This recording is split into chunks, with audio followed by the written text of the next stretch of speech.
अभिवादन स्वीकार कीजिए ब्रजेश मिश्रा का और आप देखना शुरू कर चुके हैं द डिबेट। बहनों भाइयों, उत्तर प्रदेश में उपचुनाव को अब बहुत ही थोड़ा सा वक्त शेष है, इसलिए आप देख रहे होंगे कि सत्ता पक्ष और प्रतिपक्ष की तरफ से तैयारियां भी उसी रफ्तार से हो रही हैं। सीटों का बंटवारा करने के बाद बीजेपी के दिग्गज लगातार दौरा कर रहे हैं और आपने देखा होगा कि मुख्यमंत्री योगी आदित्यनाथ जिन्होंने खुद 2 सीटों पर कमान ले रखी है, वो मिल्कीपुर अयोध्या 2 बार जा चुके हैं। बीजेपी के और भी नेताओं को, जिनको भी अपनी अपनी सीटें 10 ये अलाट हुई हैं, सब अपने सघन दौरे पर हैं। तो बीजेपी इस बार का चुनाव बिल्कुल हल्के में नहीं लेना चाहती, ना कोई ओवर कॉन्फिडेंस दिखाना चाहती है। और इस बार ये उपचुनाव बीजेपी के लिए भी एसिड टेस्ट होगा, क्योंकि हाल ही के चुनाव में उसे पराजय का सामना करना पड़ा और विपक्ष में भी तैयारियां तेज हो गई हैं और सबसे ज़्यादा चौंकाने वाली तैयारियां बीएसपी में हैं। आज चर्चा इसी विषय की होने वाली।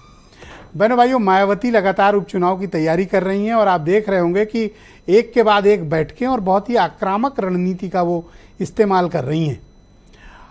किसी और ने घोषित किया हो या न किया हो, बहुजन समाज पार्टी ने विधानसभा प्रभारी के तौर पर 3 टिकट अब तक घोषित कर दिए हैं और इस बार उनका कॉम्बिनेशन अपर कास्ट और शेड्यूल्ड कास्ट कम्युनिटी के बीच है, स्पेशली ब्राह्मण्स और पासी कम्युनिटी उनके टारगेट में है। और उधर आज़ाद समाज पार्टी ने भी तैयारी कर ली, यानी चंद्रशेखर भी कई सीटों पर चुनाव अपनी पार्टी को लड़ाना चाहते हैं। इस बार का ये जो चुनाव है बहुत अहम है। वैसे तो यूपी का हर चुनाव बहुत अहम होता है, लेकिन इस बार का चुनाव कुछ ज़्यादा ही अहम है। उसका कारण ये है कि अभी लोकसभा जो चुनाव संपन्न हुए हैं, उसमें जो परिणाम आए हैं वो बहुत ही चौंकाने वाले रहे।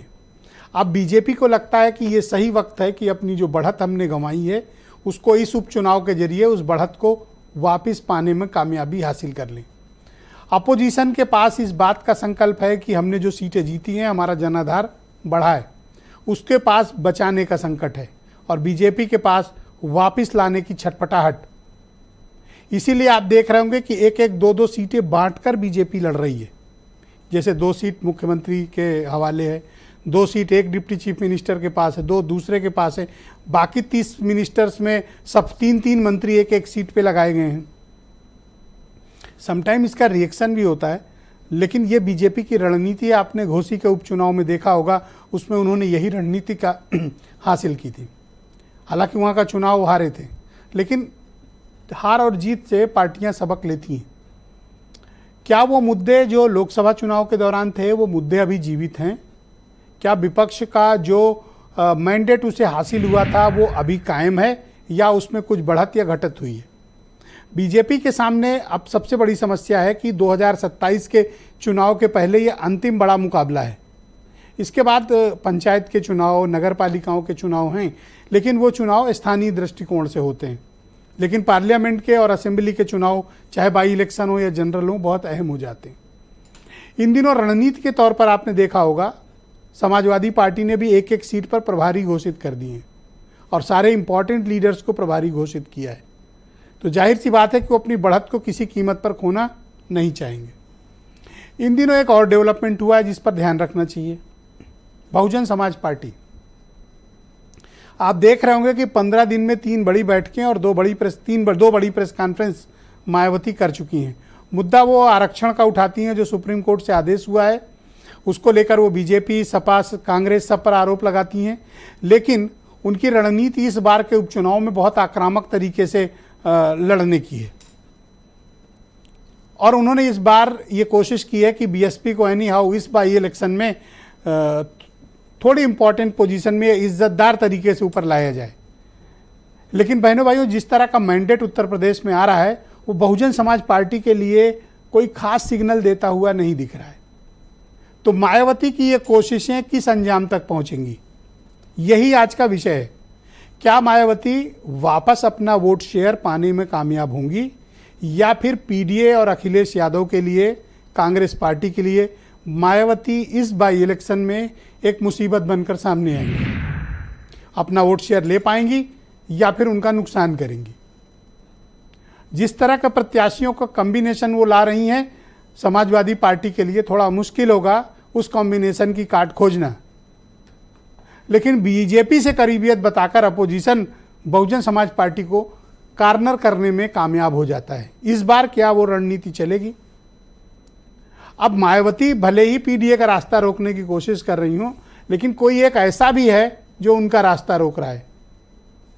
आज़ाद समाज पार्टी, चंद्रशेखर आज़ाद खुद मेंबर ऑफ पार्लियामेंट हैं और अपनी पार्टी को चला रहे हैं। उन्होंने भी संकल्प किया है कि 10 सीटों पर प्रत्याशी उतारेंगे।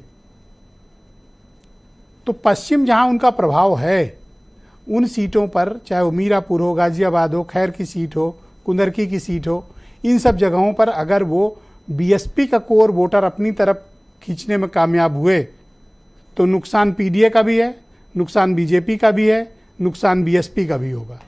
तो इस बार का उपचुनाव बड़े ही इंटरेस्टिंग हालात में है।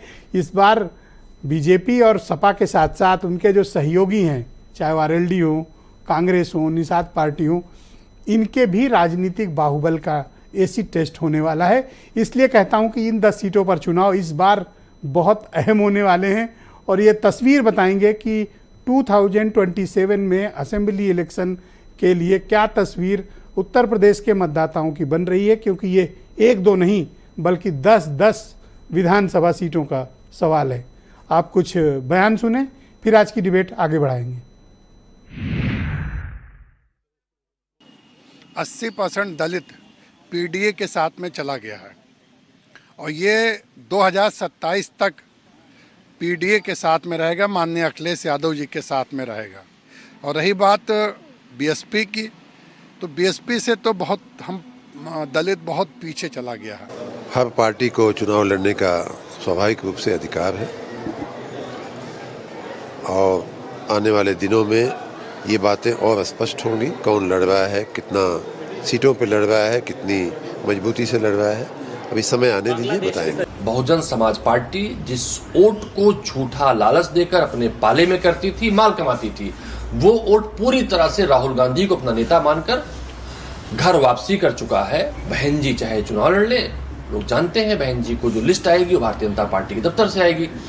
तो अब बहन जी का भाजपा का अघोषित गठबंधन उत्तर प्रदेश में कुछ नहीं कर पाएगा।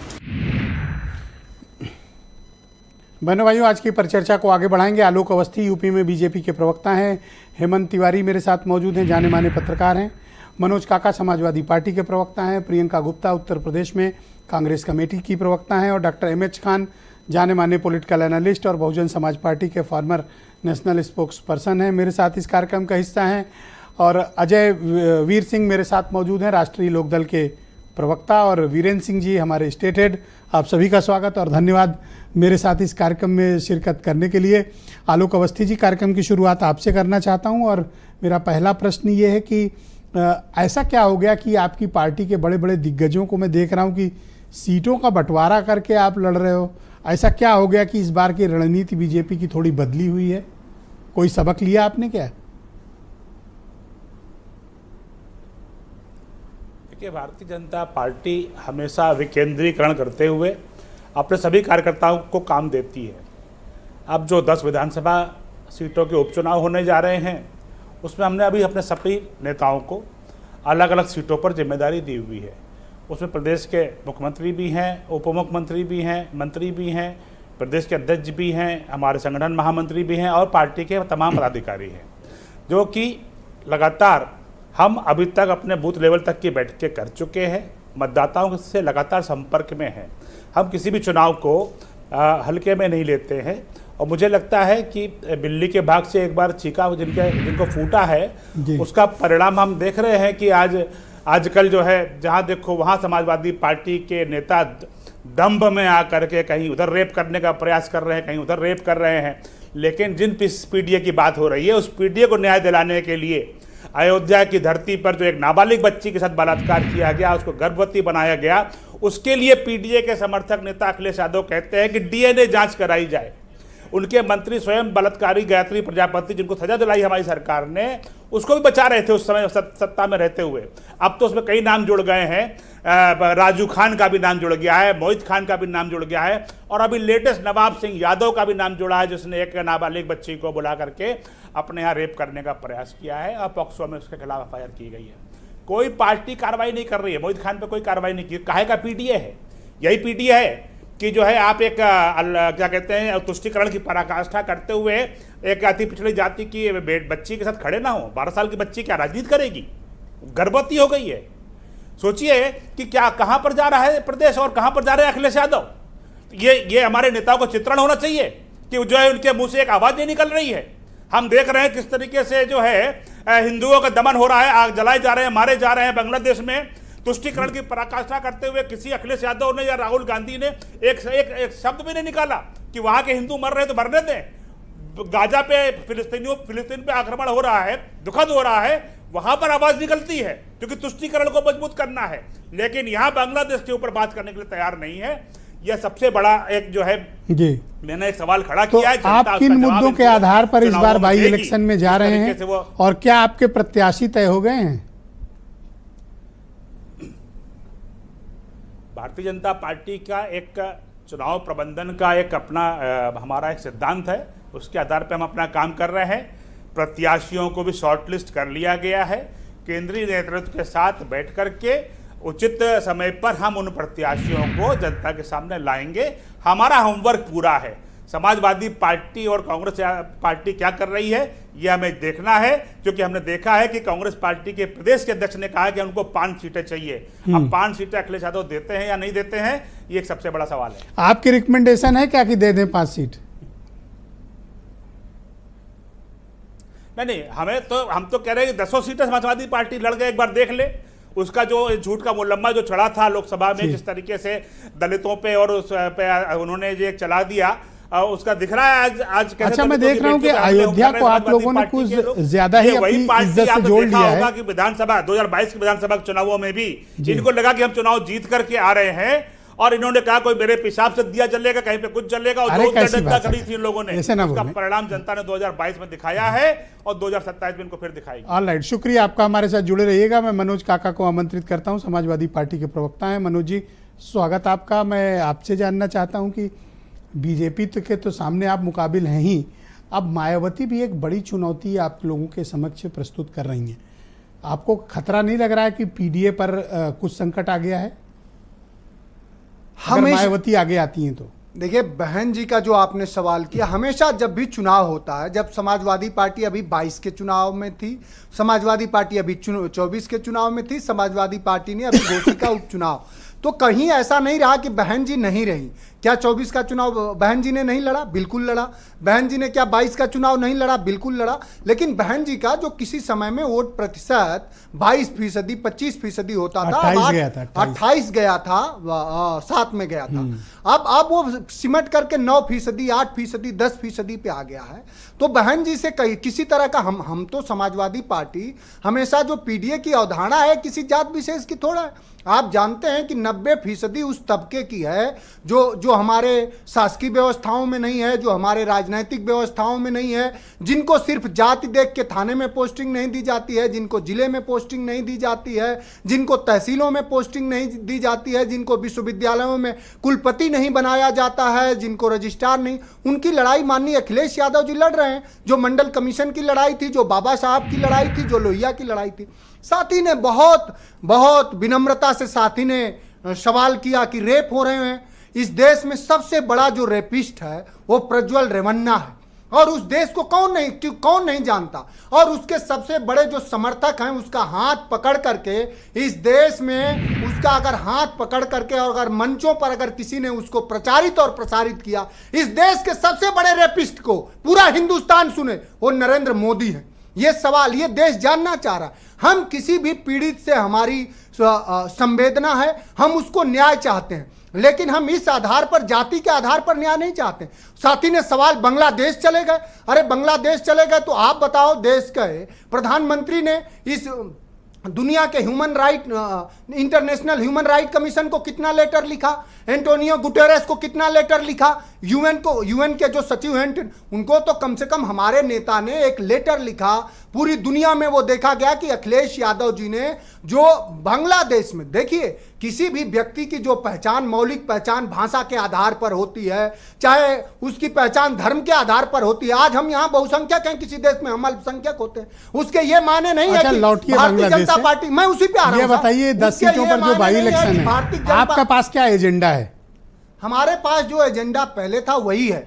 मेरी बात खत्म हो जाने दीजिए। उन्होंने कहा अब तो संविधान बच गया ना, अब क्या दिक्कत है? संविधान कहां बचा है? संविधान अगर बचा होता तो इस देश में उन तबकों के एसटी एससी कमीशन में सब क्लासिफिकेशन की बात होती, वर्गीकरण की बात क्यों हुई? इस देश में देश के सर्वोच्चतम न्यायालय ने यह निर्धारित किया है कि आरक्षण का जो आधार है साहब वो शैक्षणिक और सामाजिक पिछड़ापन है। कभी आर्थिक आधार इस आरक्षण का आधार नहीं रहा, लेकिन 10% उस तबके को भी दे दिया गया। अगर संविधान अगर बचता, एक सेकंड आलोक जी प्लीज, वर्गीकरण किया गया, देखिए हम आप किसी के बीच में सवाल हमारे आपके झगड़े का नहीं है आलोक जी, ये सवाल इस देश बेहतर कैसे बना इसका सवाल है। आप अरे मायावती का मुकाबला कैसे करोगे ये बताओ। देखिए बहन जी का मुकाबला जैसे वो आई तो कटेगा पीडीए, जैसे 24 में किया वैसे अब कुछ आंकड़े सुन लीजिए। कुंदरकी में भारतीय जनता पार्टी ने कितना वोट पाई है? वो पाई है 86,000। हम जानते हैं साहब कितना पाए हैं? हम पाए हैं 1,43,000। हम मीरापुर में कितना वोट पाए हैं साहब? हम फूलपुर में कितना वोट पाए हैं जानते साहब? 1,08,000। आरएलडी जीती है मीरापुर में, आप थोड़ी जीते नहीं आरएलडी जीती है मात्र 7-8 हजार से जीती है, 72,000 पाई है। लेकिन अब वहां देखिए आरएलडी जहां जीती है और बीजेपी वहां जहां जीती है वहां हालात ये है कि हो रहा कि आप टिकट ले लो, मैं ले लूं, आप ले लो, आप ले लो, क्या हाल है? तो जो थैंक यू, नेक्स्ट राउंड में मौका देता हूं, 10 सेकंड बस खत्म करिए। समाजवादी पार्टी फिर उसी पीडीए की अवधारणा पर, और जिसमें प्रगतिशील सोच के सवर्ण भी हैं, जिसमें माता प्रसाद पांडे भी हैं, फिर उसी पीडीए की अवधारणा पर लिख के रखिए साहब। आज हमने 6 विधानसभाओं में प्रभारी बनाया है, 10 हेमंत तिवारी जी को स्क्रीन पर लिए धन्यवाद, जा रही है। बहुत शुक्रिया। हेमंत तिवारी जी मेरे साथ मौजूद हैं, बहुत ही जाने माने पत्रकार हैं और राजनीतिक मामलों के एक्सपर्ट भी हैं। हेमंत जी स्वागत आपका। मैं आपसे जानना चाहता हूं कि सत्ता पक्ष और प्रतिपक्ष के बीच जिस तरह का मुकाबले की तैयारी इस बाई इलेक्शन में हो रही है, लगातार मायावती की जो मीटिंग्स हो रही हैं, जैसे उन्होंने कटेहरी में प्रत्याशी घोषित कर दिया, जैसे मझुआ में कर दिया, फूलपुर में कर दिया, और लगातार वो बैठकें कर रही हैं और बहुत एग्रेसिवली पिच कर रही हैं इस बाई इलेक्शन को। आपको लगता है कि वो पीडीए का राह रोक पाएंगी या फिर ये चुनाव पीडीए बनाम भारतीय जनता पार्टी ही होगा?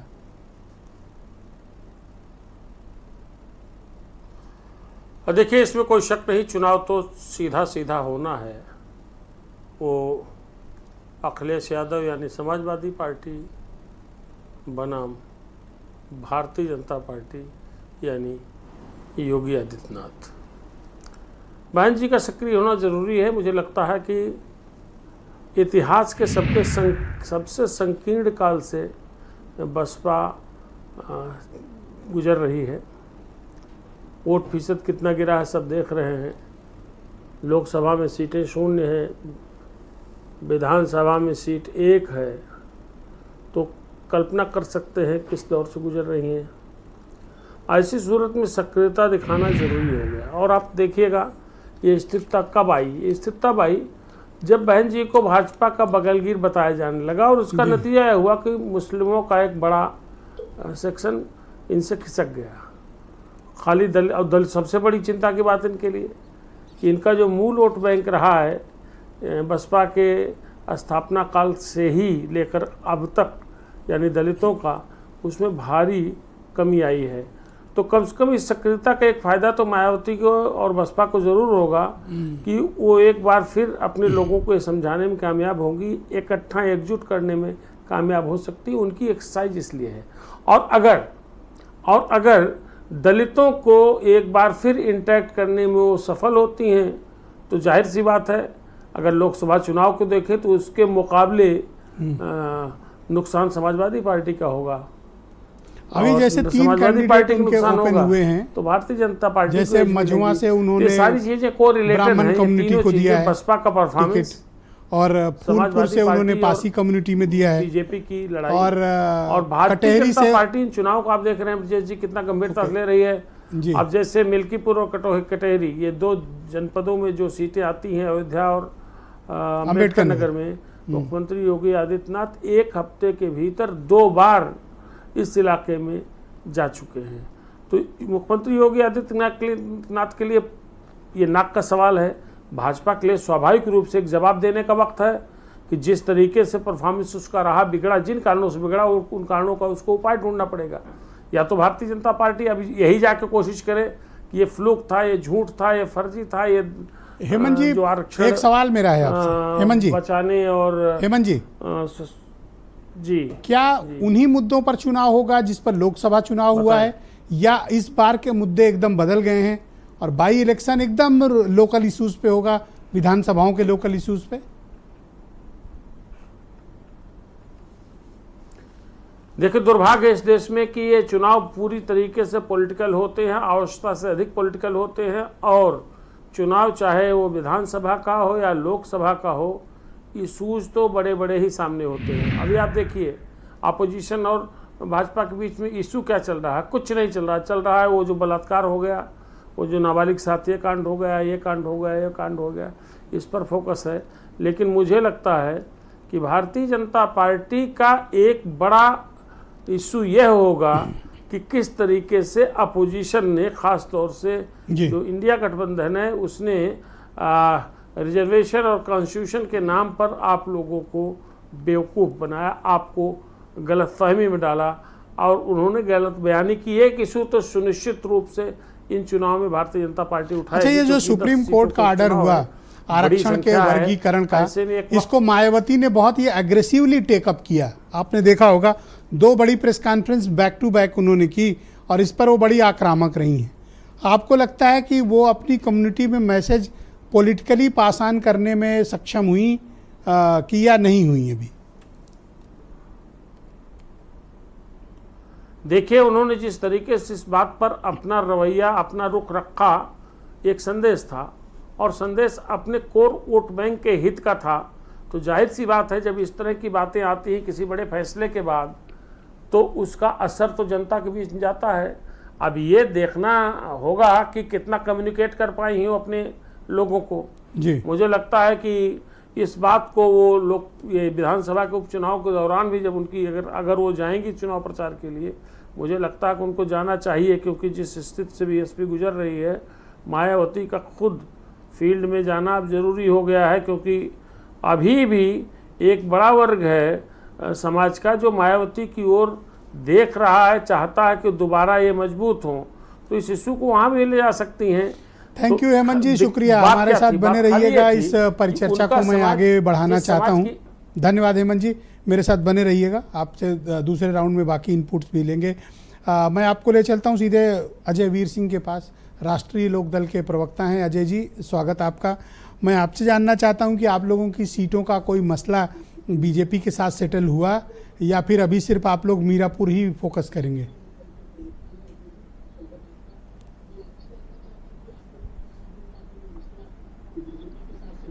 अजय जी, आप सुन पा रहे हैं मुझे? अजय वीर सिंह जी? ओके, शायद उन तक मेरी आवाज़ नहीं जा रही। प्रियंका गुप्ता जी मेरे साथ मौजूद हैं, यूपी में कांग्रेस की प्रवक्ता हैं। प्रियंका जी, स्वागत आपका। क्या आप 5 सीटें मांगी हैं आपकी पार्टी ने? प्रियंका जी, क्या जस्टिफाई कर पाए आप समाजवादी पार्टी को कि आपको 5 सीटें क्यों चाहिए? और आलोक अवस्थी की सिफारिश भी है इसमें कि आपको मिले 5। देखिए, मुझे लगता है कि जिस तरह से 2024 के चुनाव के रिजल्ट आए हैं, उसके बाद ये कहना कि हम 5 सीट मांग रहे हैं या हम 5 सीटों पर लड़ेंगे, अजय जी रुक जाइए, अभी वापस कनेक्ट करता हूं आपको, प्लीज वेट। ये अपने आप में कोई बहुत बड़ा सवाल नहीं होगा। मैं समझती हूँ कि जिस तरह से अगर हम बात करें भारतीय जनता पार्टी की, तो पूरी तरीके से जिस तरह से उत्तर प्रदेश की जनता ने 2024 के चुनाव में उन्हें नकार दिया, उसके बाद आपको लगता है कि अब उनको ये कहने की ज़रूरत महसूस होती है कि किसको कितनी सीटें मिलेंगी? आज लड़ाई मुद्दों की है। आज लड़ाई ये है कि गठबंधन एक साथ, इंडिया गठबंधन लड़ने जा रहा है और मुद्दों की लड़ाई लड़ने जा रहा है। अभी बात कर रहे थे यहाँ पर रेप की, तो इनको पूछिए ना कि ये जो उत्तर प्रदेश रेप में सबसे नंबर 1 में बन गया है, तो कैसे बन गया? इतने सारे इन्होंने जो है रोमियो स्क्वाड चलाया, महिलाओं के लिए बेटी पढ़ाओ बेटी बचाओ चलाया, उसके बाद कोई नतीजा नहीं निकला। हकीकत ये है कि भारतीय जनता पार्टी से पूरी तरीके से उत्तर प्रदेश की जनता एक तरीके से अविश्वास पैदा हो चुका है, चाहे वो किसान हो, चाहे वो नौजवान हो, चाहे वो महिला हो, चाहे वो युवा हो, हर तरीके से परेशान है। चाहे वो आप भ्रष्टाचार की बात करिए, भ्रष्टाचार पूरी तरीके से उत्तर प्रदेश में जिस तरह से अयोध्या में देखा गया कि तो वो भ्रष्टाचार का पूरा एक मॉडल बन गया, जहाँ रोडें सिर्फ पहली बारिश में बह गई, मंदिर से पानी चूने लगा। तो आप देखिए कि भ्रष्टाचार पर भी ये बोलने लायक नहीं बचे। किन मुद्दों के उस पे चुनाव में जा रहे हैं, ये सबसे बड़ी एक चुनौती इनके सामने ये है कि ये सिर्फ इस मुद्दे पे चुनाव में जाना चाहते हैं कि भारतीय जनता पार्टी को वोट दे दो। अरे क्यों दे दे वोट? आप बताइए कौन सी इनकी ऐसी ऐसी जो नीति है जिस पर वोट दिया जा सकता है। आप केंद्र में बजाइए तो केंद्र में भी इनका भ्रष्टाचार अच्छा, पूरी वो तरीके सब से तो साफ ठीक है, है। लेकिन सीटों का बंटवारा कुछ फाइनल हुआ क्या? देखिए मुझे लगता है कि अभी तो डेट भी नहीं आई है, अभी तो जो है चुनाव की मांग डेट तो भी नहीं आई है। अच्छा, मुझे आलोक और जी बता रहे थे कि आपकी पार्टी ने 5 सीटें मांगी हैं सपा हम- से। ये इनको कैसे इतना पता अपडेट रहता है? देखिए असल में है क्या, इनकी अपनी अजय राय जी पार्टी ने में कहा है इतना कि प्रदेश अच्छा, एक सेकंड आलोक जी, आप सफाई क्यों दे रहे हैं? रुक जाओ, देखिए, इनको कंप्लीट कर लेंगे। इनकी अपनी पार्टी में इतना जो है, जो कहना चाहिए कि सिर्फ टव्वल चल रही है, तो इनको दूसरे की पार्टी देखनी पड़ती है, अपनी पार्टी तो देखते नहीं ये लोग। सिर्फ अंदर ही नहीं बल्कि इनके गठबंधन में इसी तरह की सिर्फ टव्वल चल रही है। कोई किसी के साथ नहीं है, कोई किसी के साथ खड़ा नजर नहीं आता है, और ये पर चुनाव 5 किस दम सीटें पर कैसे लड़ेंगे मांगी, ये थोड़ा पूछिए। ये नहीं समझ पाए हम लोग। देखिए 5 सीटें किस हक से आपने 5 सीटें मांगी? देखिए मुझे लगता है कि सीटों के बारे में बताया गया है, और वो पूरी तरीके से जो है वो डिसीजन होगा, और डिसीजन होगा तो आपके चैनल के माध्यम से सबको पता भाई, इस तरह तो चलेगा। आरएलडी भी कहेगी कि हमें 10 में 5 दे दो, क्यों खान साहब? अब देखिए तो हद ही हो जाएगी फिर तो। नहीं, देखिए आरएलडी की बात ये है कि आरएलडी अपना खुद का जनाधार खो चुकी है। जब खो चुके हैं, 2 उनके एमपी हैं। 2 एमपी हैं, पर ये बताइए कि उनके पास जो विधायक हैं वो कहाँ किसके साथ गठबंधन में आए थे? वो तो पुरानी बात है। तो पुरानी बात नहीं है, ये हकीकत बात है कि आज आप किसानों के मुद्दे नहीं उठा पा रहे हैं, आज आप किसानों की बात नहीं कर पा अरे रहे हैं। मंत्री जब बन गए किसान हैं, अब पहुंचता करेंगे है मदद। दिल्ली पर, कौन सी मदद करेंगे? करेंगे आप भाई, अब बताइए, तो सत्ता में आए हैं ना। आप अब बताइए धीरे-धीरे मदद मदद करी होगी। क्या? किसानों की मदद करी क्या? आपके साथ जब रहते दिल्ली तो में क्या वही पहुंचे धक्के थे- खा रहे होते बेचारे? देखिए हकीकत ये, इस समय आपको रेडी रहना पड़ेगा, इस समय रेडी रहना पड़ेगा चाय और बिस्किट के साथ। जब ईडी आए तो आपका चाय बिस्किट रेडी रहे, धन्यवाद। जैसा कि राहुल गांधी जी ने रेडी बहुत रखा है। शुक्रिया। मैं अजय वीर सिंह जी को कनेक्ट करता हूँ, राष्ट्रीय लोकदल के प्रवक्ता हैं। अजय जी, मेरी आवाज़ आपको मिल रही है? जी जी। मैं आपसे जानना चाहता हूँ सर, ये आपका बीजेपी से सीटों का सेटलमेंट तय हो गया या फिर अभी आप लोगों ने सिर्फ मीरापुर पे ही फोकस करना है? जैसे देखिए, हम 10 की 10 सीटों पर एनडीए लड़ने की तैयारी कर रहा है, और मीरापुर निश्चित रूप से, क्योंकि हमारे पास थी, हमारे जो वहाँ के विधायक है वो एमपी बने और इसलिए सीट खाली हुई है, तो मीरापुर पर भी हमारा क्लेम है। लेकिन हम 10 की 10 सीटें एनडीए पर लड़ने की तैयारी कर रहे हैं। हम कोई जो विपक्षी गठबंधन है उसकी तरह कोई सिर्फ फुटबॉल हमारे गठबंधन में होने वाली नहीं है। अभी अजय राय जी कह रहे थे हमें 5 सीट चाहिए, सपा वाले कह रहे हैं हम सीट नहीं देंगे। तो हमारे यहाँ सीटों की कोई लड़ाई नहीं है। हमारे दोनों तीनों चारों जो गठबंधन के दल हैं वो 10 की 10 सीटों पर तैयारी कर रहे हैं, और निश्चित रूप से हम ऐसे उम्मीदवारों को लड़ाने की घोषणा करेंगे कि जो जीत कर विधानसभा में पहुंचे। जी, मैं ये भी जानना चाहता हूँ कि देखिए, वो तो चलो 5 सीट मांग लिया उन्होंने, कांग्रेस वालों ने। आप तो 1 सीट अपनी भी मांगने की स्थिति में नहीं लग रहे हो सर। नहीं विजय जी, देखिए हम सीटों की स्थिति बताने में अभी यहाँ पर नहीं बैठे हैं, क्योंकि हमारा राष्ट्रीय नेतृत्व, भारतीय जनता पार्टी का राष्ट्रीय नेतृत्व बैठकर तय करेगा कि कौन सी सीट किस दल को मिलेगी। लेकिन निश्चित रूप से हम 10 की 10 विधानसभा एनडीए मजबूती से लड़ेगा और जीतने का काम सर करेगा। ऐसा क्या कर दिया बीजेपी ने आपके साथ कि आप अपनी सीटिंग मीरापुर की सीट भी नलके पे लड़ने की दावा नहीं कर रहे हैं? सर सब ठीक तो है? नहीं विजय जी, सब कुछ ठीक है, ऑल इज वेल है, और कोई सीटों की लड़ाई नहीं है हमारी। देखिए पश्चिम उत्तर प्रदेश में 3 विधानसभाओं में उपचुनाव होना है। हमारी दोनों पार्टियों की मीटिंग संगठन की तीनों विधानसभाओं पर हो चुकी है। जिस दल को भी जो भी चुनाव चिन्ह होगा उसको लड़ाने का काम सारे गठबंधन के दल नहीं, मैं करेंगे, लड़ाई की और बात उसको ही नहीं जिताने कह का रहा, काम मैं ये कह रहा हूँ कि जो आपका जायज हक है वो भी कहने में आप संकोच कर रहे हो, तो कोई बात तो नहीं है, केवल ये पूछा था। नहीं, कोई बात नहीं है, पूरी मजबूती से लड़ेंगे, और जब हमारे नेता, राष्ट्रीय नेता बैठेंगे वो दोनों तय कर लेंगे, और आपके चैनल पर सबसे पहले बताया जाएगा कि कौन पार्टी कितने दलों सीटों पर चुनाव लड़े। मैं इसके लिए आपका बहुत शुक्रगुजार हूं कि अगर आप पहले हमें बताएंगे, लेकिन ये तो बता दें कि नलका लड़ेगा तो 1 आध सीट ना, कि या फिर कमल लड़ेगा? निश्चित रूप से लड़ेंगे अपने सिंबल पर? जी, अपने सिंबल। सीट का नाम बता दो, 1 सीट भी अगर बता सको। कितनी सीट लड़ेंगे ये हमारा राष्ट्रीय नेतृत्व और भारतीय जनता पार्टी का राष्ट्रीय नेतृत्व बैठ के तय करेगा कि कौन सा चुनाव चिन्ह किस दल पर रहेगा और कितनी सीटों पर कौन दल लड़े। ओके, अच्छा, आपने देखा होगा कि पश्चिम में प्रभाव रखते हैं चंद्रशेखर आजाद समाज पार्टी वाले। उन्होंने भी घोषणा की है कि हम चुनाव लड़ेंगे। तो उनकी पार्टी भी उन 3 सीटों पर जहां आप बता रहे हैं पश्चिम में चुनाव है वहां भी लड़ेंगे, कुंदरकी में, खैर में और गाज़ियाबाद वाली सीट भी, और आपके मीरापुर की 4 सीटें हो गई। आपको लगता है कि वो वोट काट लेंगे या फिर बीएसपी का वोट कटेगा या फिर पीडीए वालों का जाएगा? ब्रजेश जी देखिए, जो राजनीतिक दल हैं उनको सबको अधिकार होता है अपनी पार्टी के उम्मीदवार लड़ाने का। अगर चंद्रशेखर आजाद जी भी उपचुनाव में अपनी पार्टी के उम्मीदवार लड़ा रहे हैं तो उनका स्वागत है। आपके दोस्त रहे हैं ना, आपके अध्यक्ष जी के साथ तो काफी करीबियत थी, इसलिए पूछा। आप इतना अलर्ट क्यों हैं आज? नहीं, अगर वो लड़ा रहे हैं तो उनको स्वागत है। हर राजनीतिक पार्टी अपने उम्मीदवार लड़ाती है। अभी जैसे आपने बताया कि मायावती जी भी उम्मीदवार लड़ा रही हैं उपचुनाव में, तो इसी तरह से चंद्रशेखर आजाद जी भी चुनाव लड़ा रहे हैं। सर आप आराम से बोलो, समझ के बोलो। कोई कोर्ट में बयान नहीं हो रहा है कि इसके बाद सजा हो जाएगी या किसी के खिलाफ बयान होगा।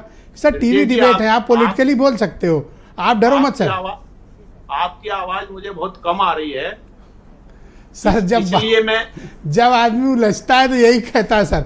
कोई बात नहीं, खान साहब हमारे साथ मौजूद हैं सर, बस 1 मिनट दीजिएगा। चंद्रशेखर आजाद क्यों नहीं लड़ाए अपनी पार्टी को? धन्यवाद सर। राजनीतिक करते हैं, राजनीतिक पार्टी आप इतना संभल कर बोल रहे थे जैसे कोर्ट में खड़े होकर बयान लिखा रहे हो, इसलिए मैंने पूछा। कोई बात नहीं सर। नहीं। खान साहब को लाते हैं। एमएच खान मेरे साथ मौजूद हैं, बीएसपी के पूर्व राष्ट्रीय प्रवक्ता और पॉलिटिकल एनालिस्ट हैं। खान साहब स्वागत आपका। ये मायावती जो कर रही हैं, आपको लगता है कुछ फ्रूटफुल होगा या फिर उनकी ये कोशिश भी निरर्थक साबित होगी? नहीं, ऐसा तो नहीं लगता मुझे, इसलिए कि देखिए जो रणनीति लेके बहन जी चली थी, जैसे सुप्रीम कोर्ट का जो फैसला आया उस पर उन्होंने तगड़ा प्रहार किया, क्योंकि इनके अलावा किसी ने इस मुद्दे पर नहीं हाथ उठाया। ये पीटीए वाले या भाजपा वाले ये किताब उताब लेके कहाँ गायब हो गए? 100 एमपी गए थे प्रधानमंत्री से मिलने के लिए, दलित समाज के, राज्यसभा से लेके और पार्लियामेंट में 100 एमपीओं को प्रधानमंत्री ने झुंझुना थमा दिया कि विचार करेंगे। ये नहीं कहा, मायावती जी ने तो कहा कि पार्लियामेंट में बिल लाइए इसके खिलाफ। मायावती जी ने कैबिनेट से तो उन्होंने ओके कर दिया ना। नहीं, ओके नहीं, कोई कैबिनेट से ये कहा गया है कि जो बाबा साहब का संविधान है, नहीं बाबा वही लागू रहेगा, तो वही लागू रहेगा। लेकिन ये जो नया आ गया वर्डिक्ट सुप्रीम कोर्ट का, उस पर कौन सी प्रक्रिया? क्या इसके लिए बिल लाके इस ऑर्डर को निष्प्रभावी करना चाहिए? बिल्कुल करना चाहिए, यही तरीका है, वरना तलवार लटकी रहेगी हमेशा। लटकी रहेगी हमेशा, बिल्कुल गर्दन कट जाएगी। और इस पर कोई नहीं बोल रहा है, इस पर भाजपा भी नहीं चुप है, इस पर सपा भी चुप है, इस पर कांग्रेस भी चुप है, कोई नहीं बोल रहा। तो आप क्या चाहते हो, इस पर एक बिल लाया जाए और इस आदेश को बीच में न बोले? हाँ, बिल लाया जाए, अपनी बारी में बोल लीजिए, नोट कर लीजिए। हाँ, निष्प्रभावी किया जाए इसको। बिल आना चाहिए, बिल्कुल आना चाहिए। लगता है कि इस मुद्दे पर जनता वोट करेगी? क्यों नहीं करेगी? जो प्रभावित होने वाले लोग हैं वही है दलित, पिछड़े, और कौन लोग हैं? मुसलमानों में भी पिछड़े हैं, वही तो प्रभावित होने वाले हैं। तो उनको तो खतरा अभी पहले कह दिया था कि संविधान खतरे में है, फलाना खतरे में है करके लोग जीत लिए, बेवकूफ बना दिए। पीडीए किया इन्होंने। पर बीजेपी तो खुद भी बड़ी फिक्रमंद है ना दलितों पिछड़ों के लिए। नहीं, कुछ नहीं, आप अकेले थोड़ी उनके, मतलब आप बीएसपी। बिल्कुल बीएसपी तो बीजेपी खुद फिक्रमंद है, कैबिनेट से रेजोल्यूशन पास हुआ है। सर जी कुछ नहीं है फिक्रमंद, बीजेपी तो हमेशा झुंझुना कहती है, सबका साथ, सबका विकास, सबका विश्वास। केंद्र में कई मुसलमान मंत्री हैं, बता दीजिए आप, कहां सबका साथ है, कहां सबका विकास है? नहीं है ना। कहना अलग चीज है और अंजाम दिलाना अलग चीज है। और फिर मैं पीडीए की बात करता हूं। पीडीए जो भी कहते हो हम मान लेते हैं, चलिए। तो पीडीए में हक कहां दे रहे हैं आप? 36 मुसलमान एमएलए हैं, आपने अपोजिशन लीडर नहीं बनाया। 2 एमएलए ब्राह्मण के बचे हैं आपके पास, बाकी सब छोड़ के चले गए। उसको एक आदमी को आपने वहां अपोजिशन लीडर बना दिया, किसी दलित को नहीं बनाया, किसी बैकवर्ड को नहीं बनाया। तो पीडीए माने क्या हुआ? पीडीए में क्या है? अब पी से तो हम ये समझ रहे हैं कि पी से पंडित, पी से पंडित। आपको कोई तकलीफ है पंडितों से? नहीं, पंडितों से तकलीफ नहीं है। हक 2 बार आपने कह दिया, 2 बार नहीं, 100 बार मैं कहूंगा, मुझे मेरा हक चाहिए, मुझे मेरा हक चाहिए। 36 वाले को किसी को मिला उससे छीन लोगे? 36 वाले को कुछ नहीं देंगे आप। जो फर्स्ट डिवीजन पास हुआ लड़का उसको 0, और जो 3 नंबर पाया उसको पद्मश्री, ये तो नहीं चलेगा, ये तो जनता देख रही है ना सर। हाँ लाइट वीरेंद्र जी कमाल है सर, पॉइंट अच्छा उठाया आपने। हाँ। वीरेंद्र जी भी आ गए हमारे साथ इस परिचर्चा में। वीरेंद्र जी, बाई इलेक्शन की क्या तैयारियां हैं बीजेपी की, अलायंस पार्टीज की, सीटों का बंटवारा और मायावती की सक्रियता और जिस तरह का कॉम्बिनेशन वो उतार रही हैं प्रत्याशियों का, आपको लगता है कि कुछ आइडिया क्लिक करेगा या सिर्फ वोट काटने भर कम तक मसला रह जाएगा? देखिए, मायावती अपनी साख उन्होंने चुनाव दर चुनाव खो दी और इसी की वजह से चंद्रशेखर आज़ाद लोकसभा में चुनाव जीतकर पहुंच गए और मायावती जीरो पे हैं। दलित वोट बैंक उनका खिसकने लगा और अगर आप देखिए तो आज़ादी के बाद से जो दलित कांग्रेस के साथ बहुत मजबूती से था, उसको सबसे पहले कांसीराम और मायावती ने मिलकर एक अलग ताकत बनाई और उत्तर प्रदेश में वो ताकत बहुत मजबूती से आगे चलती रही। लेकिन जब मोदी युग आया 2014 से, उसके बाद दलितों को अपनी ओर खींचने के लिए भाजपा ने जो कोशिशें की, उसका परिणाम उनको मिला।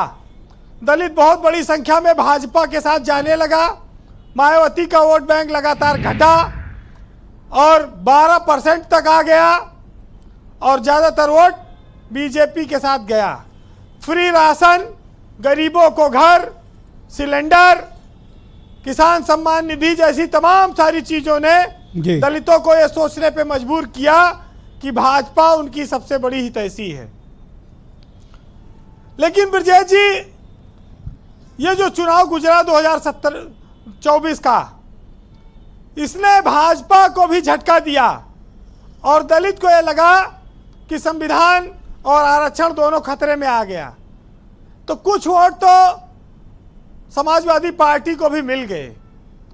देखिए, इसके पीछे दो फैक्टर थे। एक तो अखिलेश यादव ने बसपा से आए हुए बहुत सारे नेताओं को टिकट दिया, दलितों का रुझान इसलिए भी बढ़ा, और दूसरा कांग्रेस भी एक सहारा बनी दलितों को सपा तक पहुंचने में। जो दलित सीधे वोट नहीं देना चाह रहे थे सपा को, वो कांग्रेस को दे आए। मायावती तो हर तरफ से नुकसान में है, भाजपा का भी नुकसान हुआ और ये 10 सीटों का उपचुनाव, इसमें 5 सीटें करीब ऐसी हैं जिसमें दलित बहुत निर्णायक स्थिति में है जी। और इस बात को देखना होगा कि मिल्कीपुर, कटेहरी, खैर, फूलपुर, मझवा, यहाँ पर दलित वोट का रुझान क्या रहता है। मायावती कमजोर हो चुकी हैं, चंद्रशेखर आजाद का प्रभाव पूरे यूपी में नहीं है। लड़ाई इस दलित वोटों के लिए सपा और भाजपा के बीच ही होगी, जैसे पहले हुई। अब भाजपा घेराबंदी कर रही है। देखिए, दो चीजें प्रमुखता से दिखाई पड़ रही हैं। एक तो समाजवादी पार्टी की ओर से जो घटनाएं हो रही हैं, आरोप जो लग रहे हैं रेप के, गुंडागर्दी के, वो भाजपा प्रमुखता से उठा रही है। और दूसरा, देश के बाहर हिंदुओं पर हो रहे अत्याचार का मामला। तो बीजेपी ने भी स्ट्रेटजी तेजी से बदली है और अब इसका देखिए, मायावती का विकल्प तो बन चुका है। चंद्रशेखर आजाद उनके एक बड़े प्रतिद्वंदी आ चुके हैं, लेकिन अभी लड़ाई तो 2 जगहों पर चल रही है जी। 10 सीटों में से भाजपा ने साफ किया कि वो 9 पे लड़ेगी, 1 पे आरएलडी लड़ेगी, ये लगभग तय है। और समाजवादी पार्टी की 5 सीटें हैं, 5 पे और उसमें से वो अपने सहयोगियों को भी, कांग्रेस को भी कुछ देगी। ये सेमीफाइनल आप कह लीजिए 2027 के पहले, क्योंकि ये चुनाव पश्चिमी उत्तर प्रदेश में भी है, पूर्वांचल में भी है और सेंट्रल यूपी में भी है, अवध में भी है। तो ये चुनाव पूरे प्रदेश में व्यापक असर डालेगा, इसमें कोई शक नहीं है। लेकिन मायावती जितना तेजी से टिकट बांट रही हैं, अगर उतनी तेजी से जो नेता उनके छोड़ के गए थे उनको वो ले आती तो दलितों के बीच वो ज्यादा मजबूत होती। उनके पास आज दलित कोई बड़ा नेता नहीं बचा है। ज्यादातर नेता सब छोड़कर भाजपा में चले गए या सपा में चले गए। अंबेडकर के नाम पर देखिए कई लोग क्लेम करते हैं। अंबेडकर खाली मायावती तक नहीं रह गए, अंबेडकर को बीजेपी भी पूछती है, सपा भी मौके पे बुलाती है, कांग्रेस भी कहती है। अच्छा, इधर क्रीमी लेयर वाला जब से बवाल उठा तब से ये मामला और बिगड़ गया है। हालांकि देखिए, जो बड़ी संख्या में लोकसभा में जो चीजें रही वैसा इस उपचुनाव में रहेंगी ये तो अभी कहना बहुत मुश्किल है जी। लेकिन अंबेडकर ने जरूर कहा था कि मुझको मूर्तियों में नहीं किताबों में ढूंढो, मैं मूर्तियों में नहीं हूँ, किताब पढ़ो, उससे आगे बढ़ो। समाज के लिए तो उन्होंने अपने बहुत कुछ कहा, लेकिन समस्या ये है कि चुनाव तक तो हम बहुत सम्मान देते हैं दलितों को, ओबीसी सबको, और चुनाव बीत जाने के बाद उनके हाथ का छुआ पानी, उनके साथ भेदभाव, तमाम सारी चीजें दिखाई पड़ती हैं। जब आप आधुनिक समाज की बात करते हैं तो आप नीच जाति की बात नहीं कर सकते। और देखिए, जाति कोई नीच नहीं होती जी। हर जात में नीच आदमी पाए जाते हैं। ये बहुत ऊंची किसी बात जात कही। विशेष के लिए नहीं कि वहां सब बहुत नीचे ऊंची बात होंगे। कही। हर जात में नीच लोग हैं जिनके कर्म ऐसे होते हैं। बहुत सही बात जी। तो ये चीजें समाज को जो जी। भेदभाव करके बांटती रही हैं, अब वो जमाना धीरे धीरे जा रहा है। जी, कंक्लूड करें। और ये चुनाव उत्तर प्रदेश की दशा और दिशा तय करेगा और उत्तर प्रदेश में ये बताएगा कि 2027 की लड़ाई किस ओर जा रही है। लेकिन समस्या ये है ब्रजेश जी कि जब हम शिक्षा देने जाते हैं, जब हम वोट मांगने जाते हैं, तो दोनों में बड़ा अंतर है। शिक्षा का उद्देश्य बुद्धिमान बनाना, इंसान बनाना नहीं रह गया, नौकरी हासिल करना रह गया। वोट मांगने पर हम सबके वहाँ जाति प्रभावी हो जाती है, वहाँ पर कितना किसके जात का वोट है उस हिसाब से टिकट दिया जाता है। ये सब दुर्भाग्यपूर्ण चीज़ें हैं जो हमें देखने को मिलती हैं। बहरहाल सुनिएगा कि जो गरीब है उसको हमेशा हालात से जूझना पड़ा है और जूझेगा। सरकारें आती और जाती रहेंगी, मेहनत से तकदीर बदलती है। मेहनत, शिक्षा और व्यवसाय और तमाम सारी चीज़ों में करना पड़ेगा जी। सुनिए कि जूझते रहना, सुनो हालात से, और पेट भरता है कहाँ, खैरात से। और वो कभी सच्चाई न सुन पाएगा जिसको चींटी लगती है हर एक बात से। और भूख की तड़पन बता सकती है वही, और भूख से जो तड़पा है कई रात से। और तेल, बाती, दीपक, माचिस चाहिए, रोशनी होती नहीं है सिर्फ जज्बात से। बहुत शुक्रिया वीरेंद्र जी, बहुत धन्यवाद आपका ग्राउंड जीरो से अपने इनपुट, फीडबैक और पॉलिटिकल ऑब्जर्वेशंस हम तक पहुंचाने के लिए। बहनों भाइयों, दूसरा चरण इस परिचर्चा का शुरू करते हैं। मेरे साथ आलोक अवस्थी हैं, यूपी में बीजेपी के प्रवक्ता हैं। आलोक जी, जो पहले चरण में बात निकल कर सामने आई उसमें एक महत्वपूर्ण तथ्य आया कि सुप्रीम कोर्ट ने जो आरक्षण को लेकर एक वर्गीकरण का आदेश दिया है, आपकी पार्टी की सरकार है केंद्र में, आपने कैबिनेट से एक रेजोल्यूशन तो पास किया कि आप वही संविधान आरक्षण लागू होगा जो बाबा साहब ने जिस पद्धति पर कहा था। लेकिन सुप्रीम कोर्ट के इस आदेश को निष्प्रभावी करने के लिए एक बिल की ज़रूरत है। क्या आपकी पार्टी संकल्पित है कि ऐसा कोई बिल लाएगी या फिर आप अभी इसको पेंडिंग में छोड़ेंगे?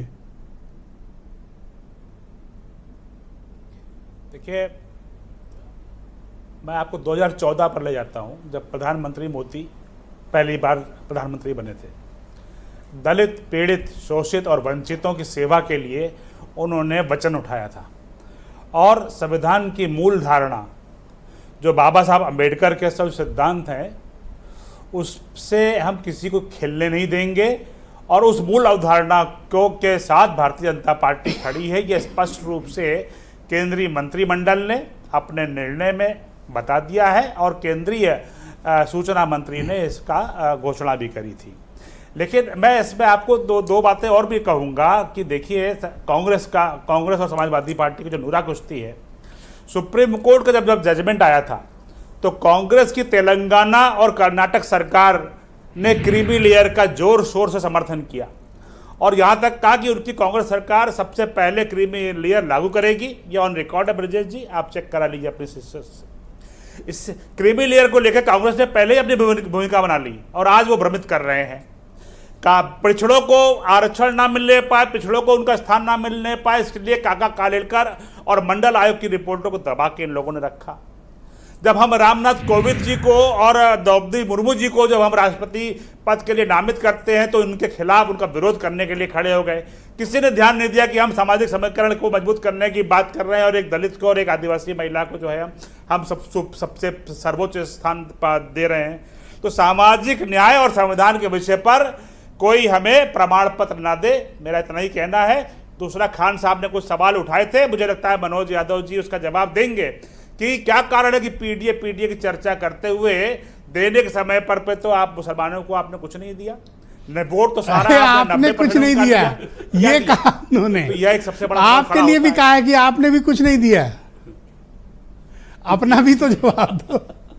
हमने तो घर भी दिया, हमने तो बीमा भी दिया, हमने तो 5 लाख रुपए का इलाज भी दिया, हमने तो उनको बिजली का कनेक्शन भी दिया, हमने शौचालय भी दिया और हम पढ़ाई में शिक्षा में उनको रिप्रेजेंटेशन की बात है, दे रहे हैं। कोई मंत्री केंद्र में नहीं दिया, कोई आपका सांसद नहीं है। सभी वर्गों के लिए बनाई, सभी धर्मों के लिए बनाई है। खान साहब की किसी तकलीफ सरकार ये ने है ऐसी लोक कल्याणकारी योजनाएं चलाई हो तो मुसलमान जिनको मिला बता दे। तो इन्हें तो कह रहे हैं ना, बताइए कौन सा। एक सेकंड में आता हूं, आपको पूरा समय दूंगा, अपनी बात कहिए। एक पॉलिटिकल रिप्रेजेंटेशन दिया हो, बताओ ना। यही तो खान साहब की बात थी, यही तकलीफ थी। जी, केंद्र में बोलिए आलोक जी। केंद्र में कोई मंत्री नहीं है। देखिए, जहां तक कि पॉलिटिकल रिप्रेजेंटेशन की बात होती है तो आपको पता है ब्रजेश जी की जब लोकसभा में वहां पे सर गिने जाते हैं तो जीतने की क्षमता का जब हमें कोई प्रत्याशी मिलेगा, मतलब मुसलमान कोई जीतने लायक नहीं है। अभी जो है हमको नहीं मिल पाया तो वहां पे नहीं लड़ पाए। आपकी अपनी बारी में बोलना खान साहब, हार गए। धन्यवाद आलोक जी, हम कहां से बहुत शुक्रिया। लेकिन मुझे लगता है कि जो हमारी सरकार है, नरेंद्र मोदी जी की सरकार, दलितों, पिछड़ों और अल्पसंख्यकों की सबसे ज्यादा हिमायतदार सरकार है। Thank you. मनोज काका मेरे साथ मौजूद है। मनोज जी, जब चुनाव था तो आपकी पार्टी पीडीए, संविधान बचाना है, आरक्षण बचाना है। अब जब वाकई में रिजर्वेशन पर एक क्राइसिस आई है सुप्रीम कोर्ट के इस आदेश से, उसको कई टुकड़ों में बांटने की या क्रीमी लेयर वर्गीकरण, अपनी सहूलियत के लिए आप जो कह सकते हो, सुप्रीम कोर्ट का संवैधानिक पीठ का आदेश है 9 जजों का। ये ऐसे तो निष्प्रभावी होगा नहीं जब तक कि इस पर कोई बिल नहीं आएगा। कैबिनेट ने भले ही रेजोल्यूशन पास कर दिया हो।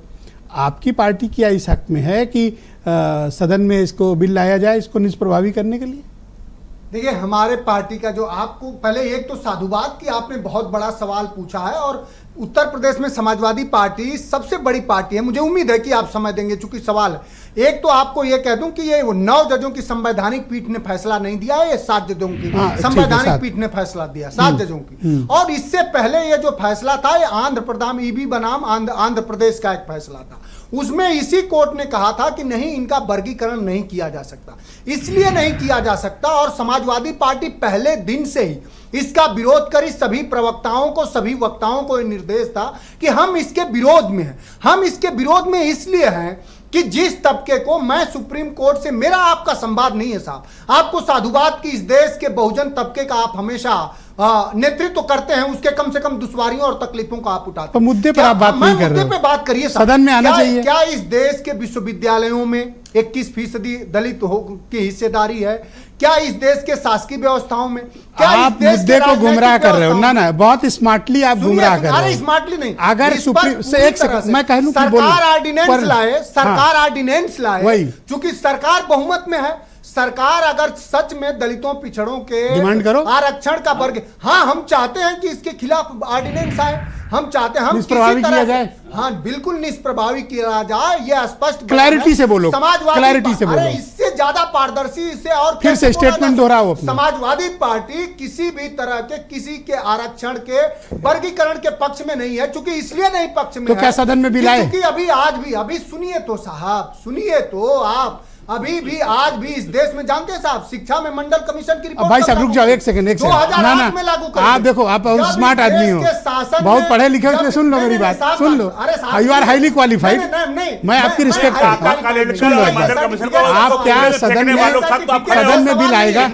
आलोक जी रुक जाओ, बहुत बड़ा गंभीर मुद्दा है, रुको। बिल आए, बिल आए। आलोक, आप जी को आलोक पता नहीं है, आप 13,000 दलित, मेरे से बात करो, एक सेकंड। ना मेरे से बात करो। अरे तो पार्लियामेंट थोड़ी कोई कैसे बोलेगा?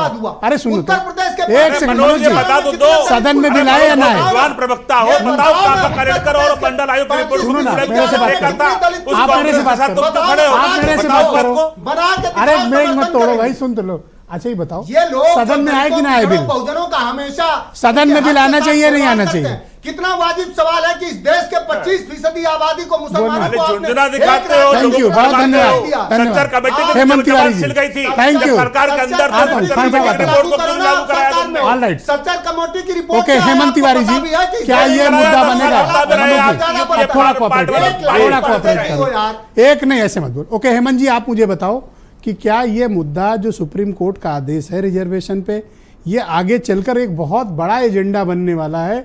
क्योंकि जब तक सदन से इसको निष्प्रभावी किया नहीं जाएगा, ये आदेश हमेशा एक्टिव मोड में रहेगा। आप कैबिनेट से रेजोल्यूशन पास करके इसको रोक नहीं सकते। बिल्कुल सही बात है, बड़ा मुद्दा बनेगा। हेलो जी जी, कंटिन्यू। भारतीय जनता पार्टी की मजबूरी है। भारतीय जनता पार्टी अगर 2024 के लोकसभा चुनाव में उत्तर प्रदेश की हार के कारण को यही विषय ठहराती है, तो उसको तो इस फैसले के खिलाफ जाना ही पड़ेगा। इस फैसले के खिलाफ वो है, और उसको कोई न कोई ऐसा लोकसभा के जरिए बिल ला करके, ऑर्डिनेंस ला करके इसको निष्प्रभावी करना पड़ेगा, वरना तो माना जाएगा कि समाजवादी पर मैं देखा हूं कि इस मुद्दे को गठबंधन ने पॉलिटिकली कोई लीड कर रहा है तो वो मायावती हैं, पॉलिटिकली मायावती से लीड कर रही हैं।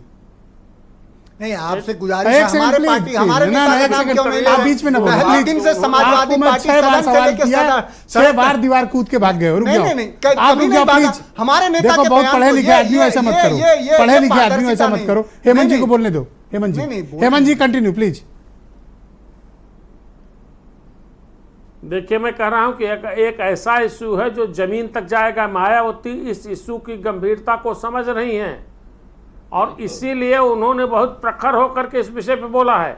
भारतीय जनता पार्टी को भी ये सिद्ध करना है कि बाबा साहब के संविधान में कोई छेड़छाड़ ये या सब चद्दर तान के चुप कर ले बैठे हैं कि कोई पूछे ना हमसे इस मुद्दे पे, चाहे बीजेपी हो, अपोजिशन की ये साजिश थी जो लोकसभा। धन्यवाद हेमंत जी, थोड़ा वक्त का अभाव सर, आज सहयोग कर दे। भारतीय जनता पार्टी के स्टैंड। प्रियंका गुप्ता जी, आप मुझे इस मुद्दे पर अपनी पार्टी का स्टैंड तो बताओ जरा।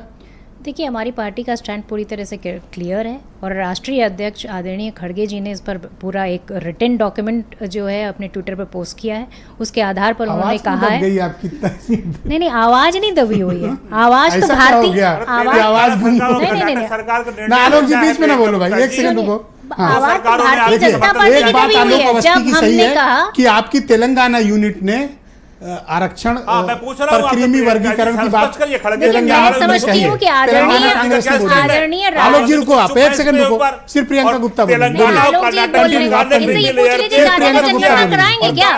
ये कौन सी लेयर की बात करते हैं? जब तक आप जनगणना नहीं कराएंगे, यहाँ बैठ के कौन सी बातें कर रहे हैं आप?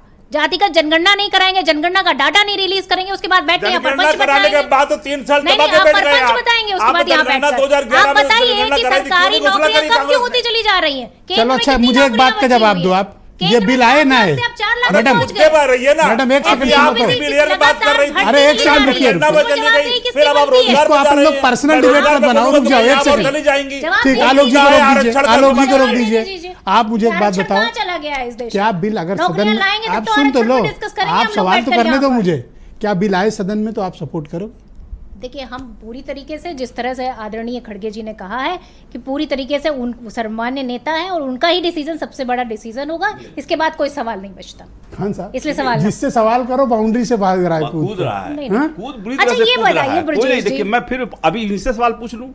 सच्चर कमेटी आई, उसमें 62 पॉइंट थे, 62 पॉइंट, जिसमें कहा गया था कि मुसलमानों की हालत दलितों से बदतर है। चुनाव जीत नहीं पाओगे तो क्यों टिकट दें? आलोक जी ने बात तो सही कही। हाँ, नहीं तो वो दूसरी बात कह रहे हैं, जीत नहीं पाओ कैसे दे दें टिकट? नहीं, किसको दे दें टिकट, हमसे मतलब नहीं, हम तो मुसलमानों को टिकट कैसे दे दें? कैसे नहीं जीत नहीं पाते, नहीं जीत पा रहे हैं क्या?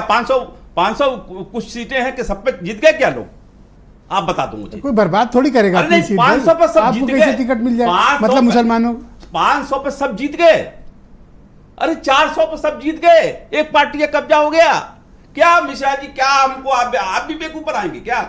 आपसे तो उम्मीद नहीं है, आप तो निष्पक्ष पत्रकार है, हिंदुस्तान में आपका नाम है, आप तो हमारी कौन सी आपकी सीट छीन ली? आपने हमको, हमारे दर्द को तो समझिए कि आप हम नहीं लड़ पाएंगे, जीत पाएंगे तो ना जीत पाए, हमको टिकट तो दो, तब पता चलेगा। क्यों मुख्तार अब्बास नकवी रामपुर से नहीं जीते थे?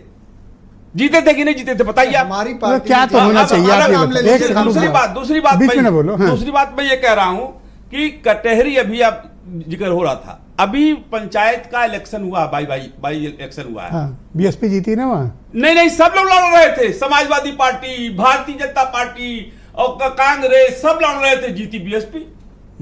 इतना कम क्यों आंकते हो भाई? कभी भी पलट सकता है मामला। ओके कभी पलट सकता है। ओके अजय वीर सिंह जी, आप मुझे अपनी पार्टी का स्टैंड बताओ कि सुप्रीम कोर्ट ने आरक्षण के वर्गीकरण का आदेश दिया है। ये आदेश तो अभी एक्टिव है। आपकी पार्टी क्या चाहती है कि सदन में कोई बिल लाया जाए? जी देखिए, सुप्रीम कोर्ट ने पहले भी SC/ST एक्ट में एक हेल्ड किया था। उस आदेश को खत्म करने के लिए भी पहले NDA की सरकार ऑर्डिनेंस लाई थी और ऑर्डिनेंस से वो खत्म किया गया था। आरक्षण में वर्गीकरण के हम लोग खिलाफ हैं और अगर जरूरत होगी तो निश्चित रूप से सरकार इस पर ऑर्डिनेंस लाएगी और ये होती है एक लाइन की बात। सुप्रीम बढ़िया बात बोली आदेश किया उसको कि उनकी पार्टी का स्टैंड क्लियर है, कोई कंफ्यूजन नहीं। देखिए बिल्कुल ठीक बात अजय वीर सिंह ने कही, बहुत मतलब 2 लाइन में पूरी बात समाहित कर दी, जिसको ये बड़ी बड़ी पार्टी वाले घुमा घुमा के सवाल करो तो बाउंड्री फांद के निकल जा रहे हैं। बहुत शुक्रिया आप सभी का, बहुत बहुत धन्यवाद इस कार्यक्रम में मेरे साथ शिरकत करने के लिए। बहुत बहुत धन्यवाद आप सभी का। और बहनों भाइयों, आप सबका ही बहुत शुक्रिया इस कार्यक्रम में मेरे साथ मौजूद रहने के लिए। खान साहब वक्त नहीं है, फिर किसी दिन ले लीजिएगा, कह लीजिएगा। बहुत शुक्रिया, धन्यवाद, नमस्कार।